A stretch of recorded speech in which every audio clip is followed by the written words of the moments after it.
Hello everybody and welcome back to War Thunder Mobile. Today we are going to be playing the Merkava Mk.2B Platoon again. Kind of just to get a re-feeling for how it is, and because the offer is back up.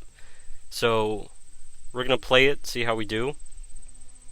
Normally when we get this map we go to C instantly, but because we do have the engine on the right side, I think it wouldn't be too bad of an idea to, I don't know, kind of peek out over A and see if any enemies that we can instantly just hit are right there.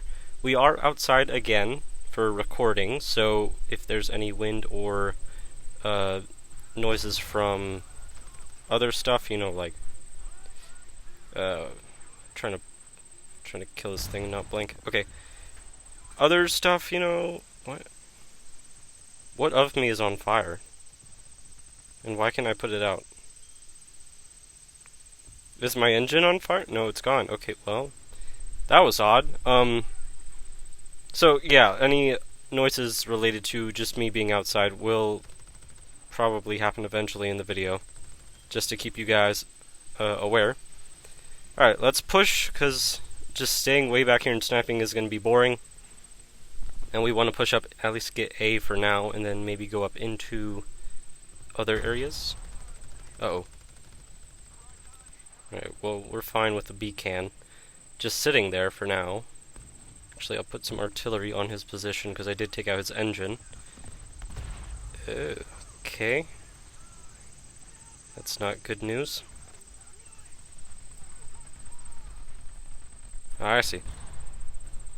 Alright, well, didn't exactly kill him yet, but we're about to. Perfect. Alright, now we just need to get the capture point and then move.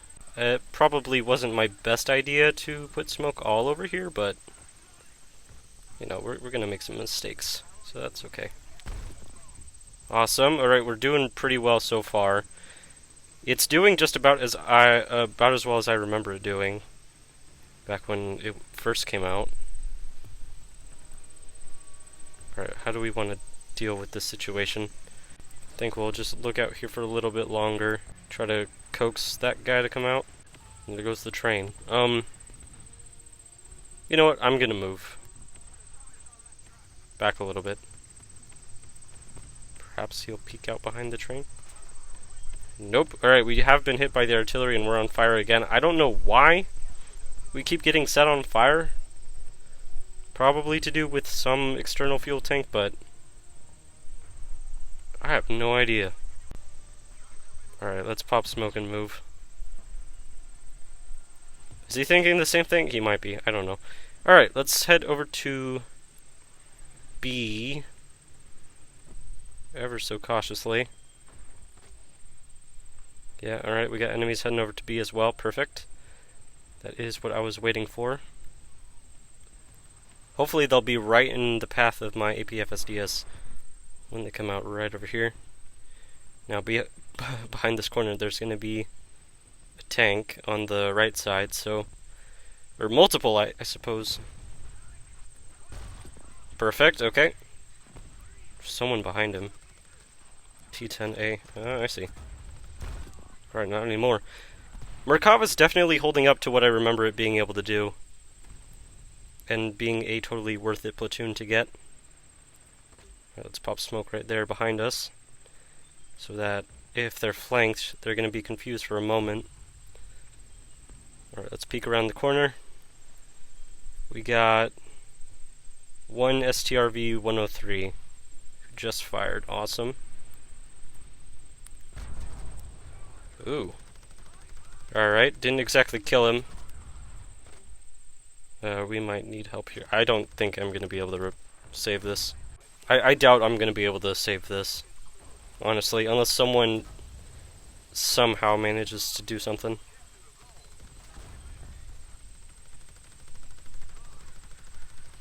Come on. I have a chance. It's a very low chance, though. Yeah, I didn't think so.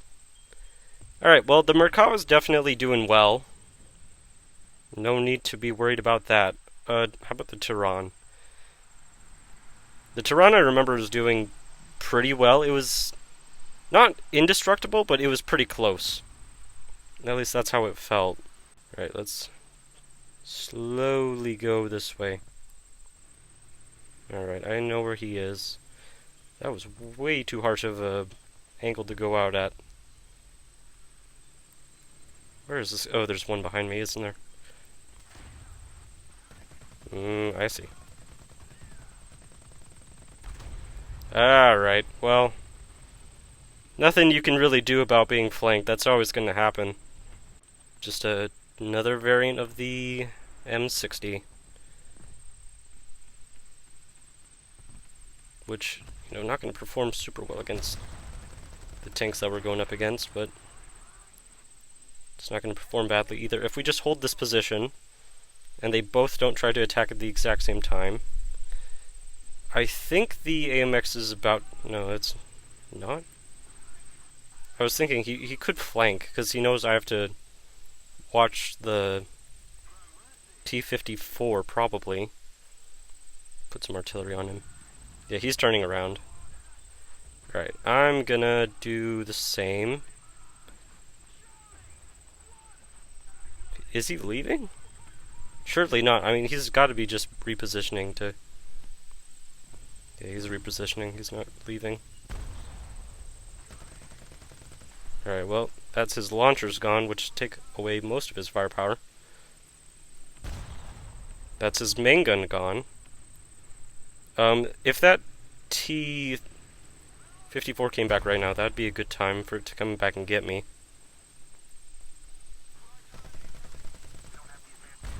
I have no idea what you're trying to do right now. T-54. Perfect. I feel like I am one of the very few people left, which I probably am. Alright.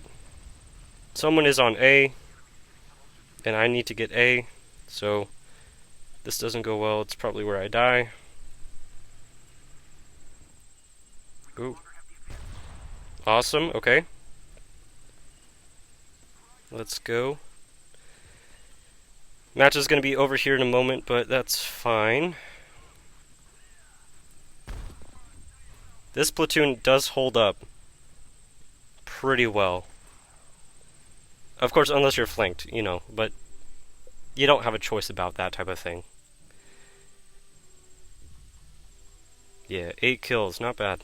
Unfortunately, my phone overheated and it crashed last time when I was trying to play the second match, and I don't have a whole lot of time to record another one, so we're gonna just have to clear things out by looking over the platoon again. The Merkava Mk.2B does have very good survivability, and it is quite difficult to deal with at rank 8. The Mk.2B is just a upgraded version of the M60, I believe. Pretty good, definitely in comparison with the AOS, it's much better. And the AOS is at the same rank as it, so that's just interesting to note. Both these have a 6.7 second reload, which is pretty standard for this rank, and the Merkava has a much higher traverse speed, so it gives you a lot more options, and the just general speed on the Merkava is better than the Mk.2B. The Tehran, though we didn't see it quite well in this video, I believe in the last video I did on it, its survivability was incredibly good, so as long as you don't end up in situations like that where you are flanked, it is going to be insanely easy to deal with enemies, because for whatever reason, it just was really, really durable. Though it could have been to do with how they were shooting or where they were shooting, but I digress. The Tehran 6 has a slower reload and slower traverse rate, though its survivability really is quite good. In the last video where I actually played it a decent chunk more and I wasn't flanked quite as easily, you could see how it kind of stood up to just a lot of punishment over time, and when I played this tank outside of the recording matches, it does hold up really well. The ZSU itself, it's a pretty good anti-air. There's not a whole lot to speak on it. Really fast turret traverse rate and reload time, so it is quite good, and it does, shred light tanks really well. Overall, this is one of the best platoons you can get, especially for rank 8. It is really good. But with how we're going to be changing to a tech tree soon, I don't know if it's going to stay at rank 8. It might change in the future, though if you intend on using it a lot, and it does happen to stay at rank 8. I would definitely recommend getting it.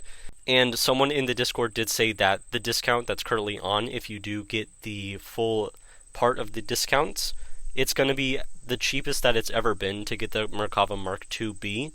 So if you have the money to spend and you want to get it, I would say go for it.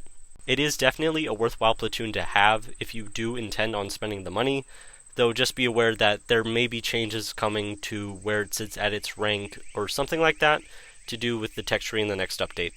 Also, I have to mention that it's not exactly the next update that they stated for the tech tree to come. It could be in the next couple of updates that we actually eventually get the tech tree. Just based on what's been said by Gaijin, it could be the next update, so I have to preface that. Again, thank you guys so much for watching. I hope you guys have enjoyed this video, and I will see you guys again soon in the next one.